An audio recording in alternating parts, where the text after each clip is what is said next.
Réunis à l'entrée du tribunal, quelques partisans de l'ex-président sont venus lui apporter leur soutien. Yoon Suk-yeol a écopé d'une condamnation à 5 ans de prison pour entrave à la justice et abus de pouvoir. C'est la première décision qui vise l'ancien dirigeant conservateur dans le procès qui fait suite à sa tentative avortée d'instaurer la loi martiale en décembre 2024. Il avait fait marche arrière face à l'opposition du Parlement, plongeant le pays dans une crise politique sans précédent qui a conduit à sa destitution en avril dernier.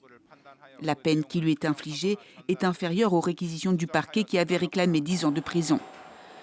Son avocate a l'intention de faire appel du jugement et dénonce une décision politique. Ce verdict simplifie à l'extrême l'exercice du pouvoir constitutionnel du président. Si cette logique devait persister, aucun futur président ne sera en mesure de prendre des décisions en temps de crise. Tout acte gouvernemental risquera d'être requalifié en crime par la suite.